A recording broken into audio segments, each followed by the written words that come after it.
Instituto Bíblico del Aire, capacitando para el servicio eficaz.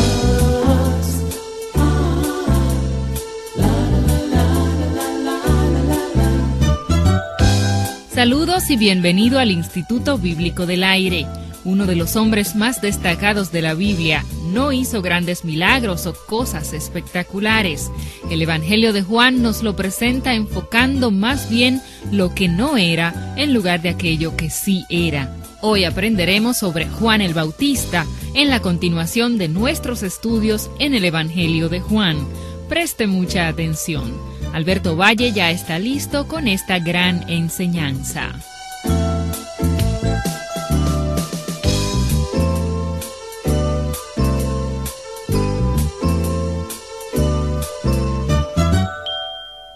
Gracias por asistir nuevamente a su Instituto Bíblico del Aire.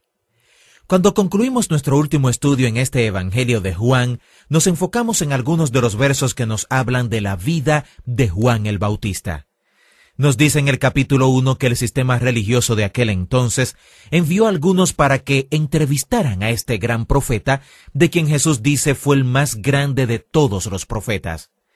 Veamos la entrevista que comienza en el verso 19 del capítulo 1, donde nos dice: Este es el testimonio de Juan cuando los judíos enviaron de Jerusalén sacerdotes y levitas para que le preguntasen: ¿Tú quién eres?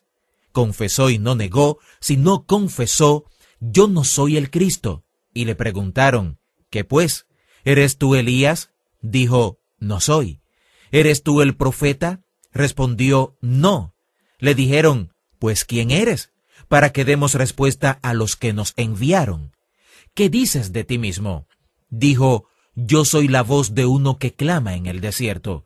Enderezad el camino del Señor, como dijo el profeta Isaías. Y los que habían sido enviados eran de los fariseos. Al estudiar esta conversación entre Juan el Bautista y los líderes religiosos de su tiempo, descubrimos que este episodio es un magnífico estudio sobre la personalidad. Juan el Bautista sabía quién era y quién no era. En eso se encontraba la simplicidad de su grandeza. La gran pregunta fue: ¿qué dices de ti mismo? La palabra mismo o el ego es definida en el diccionario como la individualidad de una persona que la hace distinta de cualquier otra persona.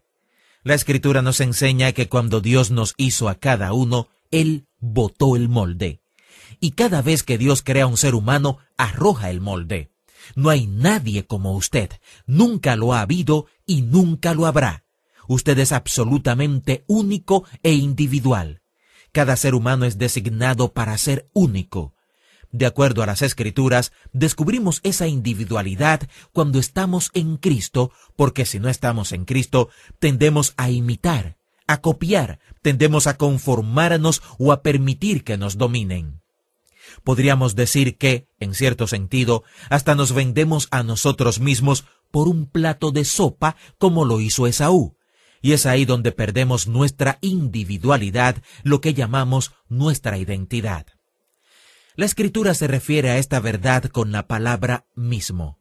Cuando Jesús dice: ¿de qué aprovecha un hombre si gana todo el mundo y pierde su alma? ¿Y qué recompensa dará el hombre por su alma? En este pasaje él hablaba de la persona única que Dios nos ha hecho y que nos hace distintos de los demás. Hay una perfecta y agradable voluntad de Dios para usted como ser humano. Usted no descubre esa individualidad hasta que viene a Cristo. Pero uno de los primeros resultados de venir a Jesús es que usted es capaz de descubrir la buena, agradable y perfecta voluntad de Dios para su vida. Cualquier persona que haya descubierto la perfecta voluntad de Dios para su vida estará experimentando lo que Juan el Bautista experimentó. Juan aceptó las limitaciones de sus propias limitaciones. Él sabía quién estaba llamado a ser y quién no estaba llamado a ser. Pero no se quedó ahí. Él aceptó también quién y qué estaba designado a ser. Finalmente, él les contestó a los que le preguntaban diciéndoles: Yo soy la voz de uno que clama en el desierto. Enderezad el camino del Señor, como dijo el profeta Isaías. Esto sienta un precedente. Otros evangelios, como Lucas, en el capítulo 3, explican esto un poquito más. Nos dicen que este profeta vino predicando los sermones de Isaías. Puede que usted esté relacionado con el verso 23 de Juan capítulo 1. Este fue uno de los grandes pronunciamientos de Isaías que se encuentra en Isaías capítulo 40. Isaías se pronunció de esta manera porque Dios necesitaba una especie de vía sobre la cual viajar para manifestarse a este mundo. En aquellos tiempos, si un rey decidía viajar a una villa o una ciudad y no había caminos adecuados, ellos construían uno sobre el cual él pudiera viajar. Y es posible que ellos lo llamaran el camino del rey. Es obvio, aún hoy, que para construir una carretera usted debe reducir montañas, llenar o cubrir valles, enderezar lo torcido y allanar los lugares rústicos. Esa es la idea de este gran mensaje de Isaías. Para que Dios pueda encontrar una vida que se convierta en un camino para Él sobre el cual Él pueda viajar hasta este mundo, Él tiene que rebajar las montañas de orgullo en esa vida. Tiene que llenar los lugares vacíos de esa vida con su propia presencia. Tiene que enderezar las vías torcidas de pecado y darle a esa vida la capacidad de responder a las asperezas que encontrará en su experiencia de vida. Dios tiene que allanar los lugares rústicos. Cuando esas 4 operaciones se han completado, entonces toda carne verá en ese ser humano la salvación de Dios en la medida en que Dios impacta a este mundo a través de esa persona. El camino perfecto sobre el cual Dios viajó hasta este mundo fue Jesucristo. En su vida perfecta, las montañas de orgullo fueron completamente reducidas. Él fue 100% lleno del Espíritu Santo todo el tiempo. No hubo caminos torcidos de pecado y Él respondió a las asperezas de esta vida con la gracia que recibió de su Padre. Cuando esas 4 cosas estuvieron en su debido lugar en la vida de Cristo, todo el mundo vio la salvación de Dios a través de su vida perfecta. No nos debe asombrar que Cristo dijera que de los nacidos de mujer ninguno ha habido como Juan el Bautista. Juan sabía lo que un ser humano estaba designado a ser por parte de Dios. Podemos ver por qué Jesús dijo también que él era el más grande de los profetas. El hecho de que este mensaje fuera predicado por Isaías, a quien muchos consideran el príncipe de los predicadores, no le quita grandeza a Juan el Bautista por predicar un sermón profético similar. Nosotros, los predicadores del siglo XXI, haríamos bien si siguiéramos el ejemplo de Juan el Bautista y sencillamente abriéramos una ventana para la gente de manera que vieran este gran mensaje. Más adelante en este capítulo vemos algo más que nos habla de Juan el Bautista. Se le llama el testimonio de Juan. En el verso 19 nos dice, este es el testimonio de Juan. Y en el verso 32 dice, también dio Juan testimonio. Y en el verso 34, Juan mismo habla y dice, y yo le vi y he dado testimonio. ¿Cuál es el testimonio de Juan el Bautista? El testimonio de Juan es consistente con el tema de este evangelio. Recuerde que una de las cosas que hace al evangelio de Juan único es que mantiene un argumento sistemático a lo largo de todo el evangelio. Ese argumento tiene que ver con el propósito declarado de este evangelio que se registra en los últimos versos del capítulo 20. Juan nos da una lista de algunas de las señales que hizo Jesús, porque Juan creía que si nosotros examinamos el registro de estas cosas, creeremos que Jesús es el Cristo, el Hijo de Dios, el Mesías, y cuando creamos eso, tendremos la vida eterna. Este testimonio de Juan el Bautista es consistente con el argumento básico del Evangelio de Juan. Pero, ¿cuál es ese testimonio? Si usted avanza hasta el verso 26 del capítulo 1, usted encontrará a Juan respondiendo a la pregunta, ¿por qué pues bautizas?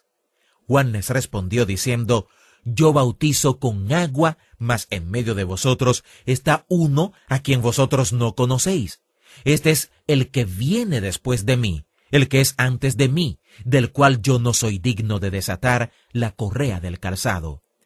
Entonces en el verso 29 nos dice: el siguiente día vio Juan a Jesús que venía a él y dijo: He aquí el Cordero de Dios que quita el pecado del mundo. Este es aquel de quien yo dije: después de mí viene un varón, el cual es antes de mí, porque era primero que yo. Y yo no le conocía, mas para que fuese manifestado a Israel, por esto vine yo bautizando con agua. También dio Juan testimonio diciendo: vi al Espíritu que descendía del cielo como paloma y permaneció sobre él.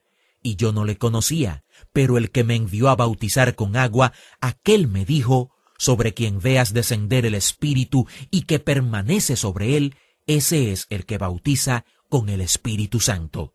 Y yo le vi y he dado testimonio de que este es el Hijo de Dios. Creo que lo que Juan nos está diciendo aquí es que cuando él fue enviado a bautizar, el que lo mandó a bautizar le dijo: un día vas a estar bautizando a la gente.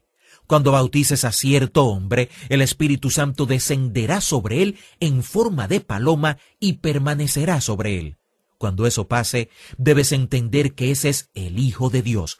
Y Juan dio testimonio diciendo que cuando él bautizaba, él vio al Espíritu Santo descendiendo en forma de paloma sobre un hombre, y ese hombre era Jesús de Nazaret. Así que Juan dice que él lo vio y testificó que este Jesús de Nazaret era el Hijo de Dios. Él lo presenta 2 veces diciendo: He aquí el Cordero de Dios que quita el pecado del mundo. Ese es el argumento básico de este cuarto evangelio. El Verbo estaba con Dios y el Verbo era Dios. El apóstol Juan nos dirá quién era este Verbo. El Verbo viviente de Dios fue el histórico Jesús de Nazaret. De acuerdo a Juan el Bautista, este Jesús es el Hijo de Dios porque el Espíritu Santo se asentó sobre él en forma de paloma y permaneció sobre él. Aquel que comisionó a Juan le dijo que eso sucedería un día, y cuando eso sucediera, eso le indicaría que esa persona sería el Cristo. Ese es el testimonio de Juan. Eso fue lo que Juan nos tenía que decir sobre sí mismo y lo que nos dijo de una manera maravillosa acerca de Jesucristo. Juan el Bautista no era el Cristo, pero Jesús sí lo es. Cristo Jesús vino al mundo no solo a revelarnos la verdad, sino también a ser el Cordero de Dios que vino a quitar el pecado del mundo en general y el pecado suyo y mío particularmente.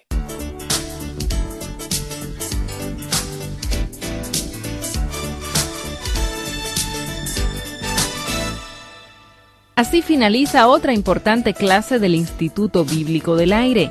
El IVA le ofrece gratuitamente a vuelta de correos notas impresas de esta serie sobre el Evangelio según San Juan. También nos gustaría saber cómo estos estudios son de utilidad para usted.